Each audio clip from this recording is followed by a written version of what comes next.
So on the 24th of April, I posted a video about stop wasting your money on plastic plant pots. And it went kind of, for me, pretty viral. And I thought, oh, wow, that's amazing. That was really successful. And I got a lot of comments and etc., etc. And it was really nice. Thank you for everyone who watched and commented and joined in the discussion. But a few of you were a little bit worried about metal poisoning. And I have to say, aluminium is one of the most food safe products, I think, known to man, apart from maybe glass and porcelain. I suspect they're probably better. But it's been used in the food industry for decades. And if you eat canned food, canned food is mostly, the tins now are made of aluminium.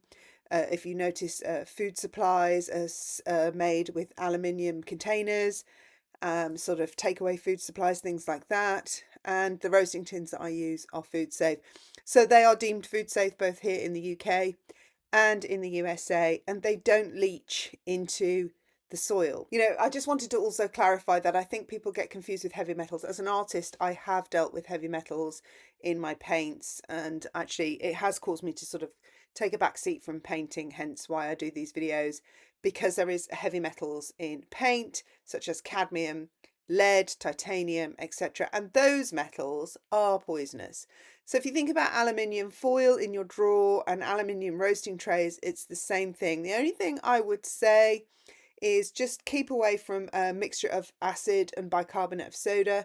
That can sort of deteriorate the metal and cause it to become toxic. But I can't see why you would be using bicarbonate of soda and acid on your when you're sewing.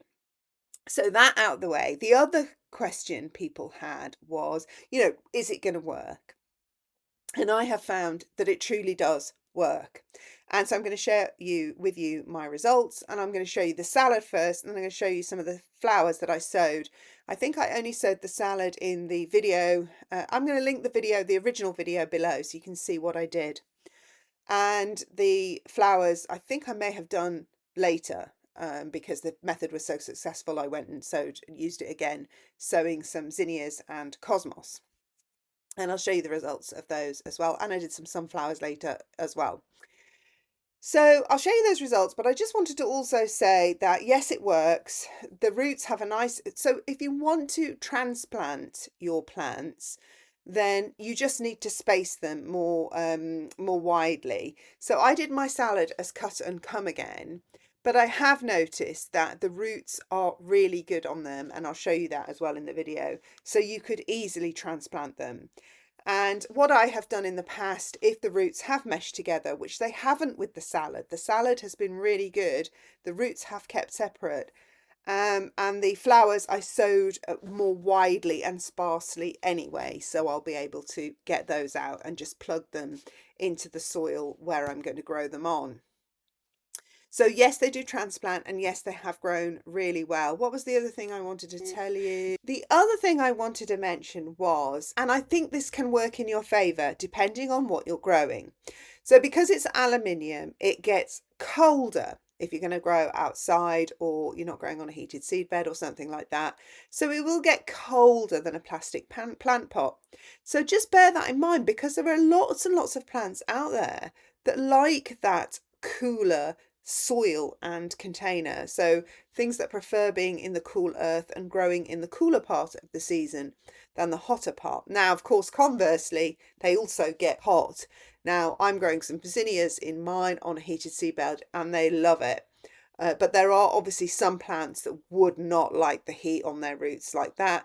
So in those cases, I've put the container more towards the back of the greenhouse where there is a tree and it gets some shade. And I really haven't found that it gets lots of light, but it doesn't get direct sunlight onto the trays, and that has kept the trays at a really nice even temperature. So really they have been a fantastic success. So let me just get on with it and show you the results. So here they are on the day I sowed them, which was the 22nd of April. Sorry, was it the 21st? What did I say? It was the 21st. I'll show you in a minute. And today is the 22nd. So it was just like a 2 days short of a month, I think. And then some of them haven't even been a month because I sowed them after this video, but there they all are. You can see them there in the greenhouse. So let's cut to them today. And here they are. And this is just the salad, remember. And some of these I've even harvested from, because as I said, we're using them for cut and come again. And so you can see that one at the bottom on the right there, that's been harvested from. The only thing that's come up sparse is the chard. And I can't remember if that's because I sowed them like that or if there was an issue. But I do have some more chard sown in a planter, proper long sort of aluminium planter, and that has come up the same as well. So, but as you can see, they're lush, they're healthy, they're green, they're vibrant, they taste delicious, they're full of flavour.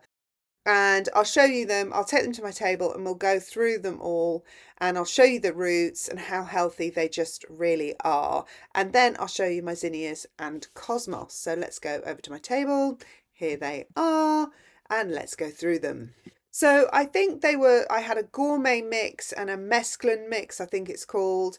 And as I say, they were sown on the 21st of April, I think, or the 20th of April.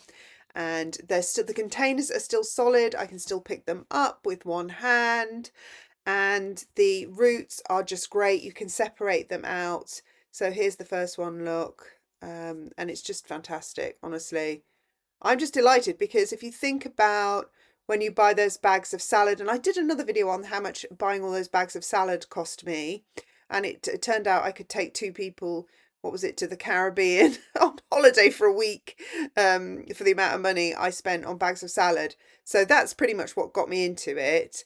And there you go, 24th. Okay, so yeah, so it's the 24th, sorry, so it's just a little under a month. So I've sowed those on the 24th, and that was the mesclun mix. I'm not even sure if that's how you pronounce it, but yeah, they're really, really tasty.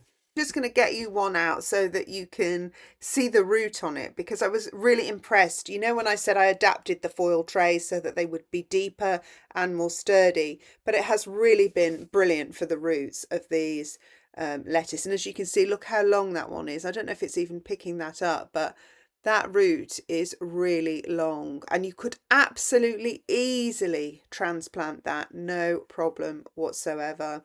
And then I'll just show you another one. I don't need to show them all. The spinach was a bit sparse. The spinach and the chard were my most sparse, but the chard, it can't be the container because I have another chard container and it's no different. It's exactly the same. So I don't think it's the container.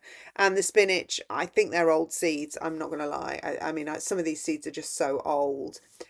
So this was the gourmet mix, yeah, so slightly different, more your classic lettucey leaf, but different varieties. And again, I'll show you one of them. I'll just pull one out, see how easy they are. If you plant them in good compost, they're really easy to pull out. And then this one had a really long root as well, which I'll just show you now. And you can see there how, I don't know if that's picking it up exactly how long that root is, but it's at twice the length of the leaves.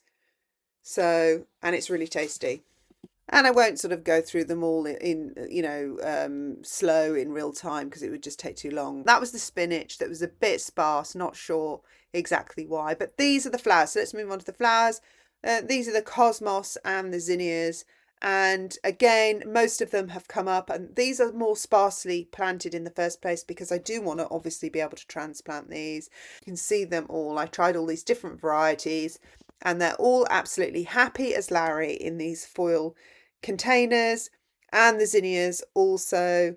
So, and then my watermelons, but they're not in, I planted them before I was doing these foil containers, but you can see the zinnias there. So, you know, I've just had really great success with them. They're easy, they're cheap, they're recyclable, they're not as damaging as plastic.